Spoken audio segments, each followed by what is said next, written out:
Fala pessoal! No vídeo de hoje nós iremos falar sobre Grécia Antiga. Começamos falando sobre Esparta, depois nós iremos falar sobre Atenas. E eu vou começar falando sobre Esparta e Atenas, que foram... Eu vou começar falando sobre Esparta. Lá, o treinamento militar começava bem cedo. Aos 7 anos de idade, os meninos já saíam de suas casas e iam para um treinamento de exército que duraria muitos anos de sua vida. Eles só podiam sair de lá aos 30 anos. E aos 30 anos, um homem era considerado cidadão. Isso mesmo, porque uma mulher em Esparta não era considerada cidadã. Ao voltarem para casa, eles tinham uma missão: encontrar uma esposa, casarem, constituírem uma família e filhos saudáveis. Bom, os filhos normalmente deveriam ser saudáveis, seja menino ou menina, porque se fosse um menino e não fosse saudável, ele não seria um bom soldado. E se fosse menina e não fosse saudável, não seria uma boa mãe. As crianças que não nasciam saudáveis eram mortas, sacrificadas, isso mesmo. Esparta era uma cidade oligárquica, ou seja, um governo de poucas pessoas e normalmente pessoas muito ricas. Agora, nem todo menino podia ser soldado e cidadão.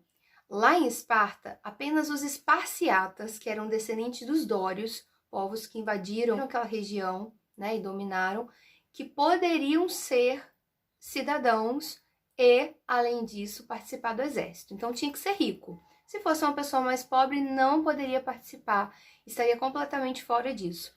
Então, os mais pobres e livres geralmente eram comerciantes, artesãos, trabalhadores livres no modo geral. Um dos filmes que marca bastante a história de Esparta é o filme 300, com o ator Rodrigo Santoro, que fala muito a respeito disso, né?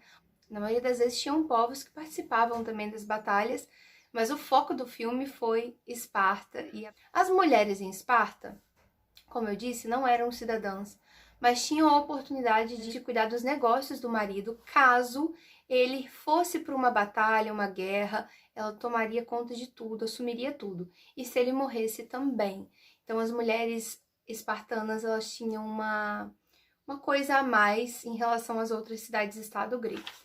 Agora falando sobre Atenas, nossa querida cidade-estado, também uma polis muito famosa, marcada como a terra dos pensadores, né, em oposto ao que a gente acabou de falar, que é a terra dos guerreiros, nós temos também Atenas. Pensadores, filósofos, o pai da história, Heródoto, nosso querido Heródoto, que foi o primeiro historiador do qual nós temos relatos, que foi uma pessoa que saiu viajando por toda a Grécia e anotando várias coisas, e isso ajudou muitos historiadores a aprender mais, né, sobre a história da Grécia. Atenas não tinha um foco tão grande em relação à guerra. Eles tinham um exército que era convocado quando necessário e quando existisse uma guerra. Do contrário, eles se dedicavam às atividades normais do dia a dia, plantar, colher, fazer artesanato, comercializar e, por que não, escrever poesias, escrever coisas filosóficas e estudar a matemática e, além de tudo, a história. Eles também amavam fazer o teatro. Usavam máscaras grandiosas para poder tentar ilustrar as cenas, já que algumas pessoas, como ficavam de longe nas arquibancadas, não conseguiam ver as expressões faciais.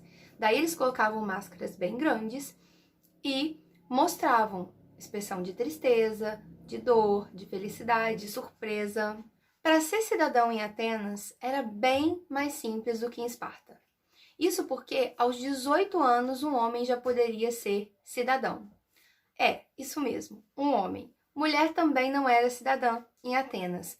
Porém, todos os homens, independente da classe social, poderiam votar, poderiam ser cidadãos em Atenas, contanto que preenchessem alguns requisitos, como, por exemplo, ser ateniense, nascido, né, em Atenas, ter pai e mãe ateniense. Então, se você, por exemplo, nascesse em Atenas, mas seus pais não fossem de lá, você não era cidadão. Ou, se você não nasceu em Atenas e mudou para lá, também não seria um cidadão. Em Atenas, nós tínhamos cerca de 80 mil estrangeiros, 80 mil mulheres que não participavam da cidadania e cerca de 200 mil escravos, gente, é isso mesmo. Eles escravizavam povos vizinhos, que eles fossem dominando, né, regiões que eles dominassem, E também tinha escravidão por dívida em Atenas. Então, se você não pagasse a sua conta, você seria escravo para sempre daquela pessoa que você está devendo. A escravidão não durou muito tempo, até que Solon, um grande legislador da Grécia, aboliu esse sistema e as pessoas pararam de ser escravizadas por dívida. Pelo menos por dívida, né? Porque por dominação ainda rolava bastante escravidão. Cada cidade-estado tinha sua forma de governo, tinha suas leis, era quase um país independente. A única diferença é que em caso de guerra elas se uniam para lutar contra o invasor. E também acreditavam que tinham um mesmo ancestral em comum. Eles se enxergavam como sendo gregos. Na verdade, não bem a palavra gregos, tá, gente? Os povos que chamamos de gregos se autodenominam helenos, e seu território de Elas, terras dos helenos. Acreditavam que eram descendentes de Heleno, um ser mitológico que habitava aquela região. Gente, como era a vida das mulheres gregas, atenienses? Normalmente elas cuidavam da casa, do lar, dos afazeres domésticos, isso quando eram ricas. Se fossem pobres, elas também teriam que trabalhar nas ruas vendendo comida, doces, para poder ajudar a sustentar a sua família. E esse foi o vídeo de hoje, eu espero que vocês tenham gostado. Até o nosso próximo vídeo, em breve vem novidade aí. Um beijo para vocês e tchau, tchau!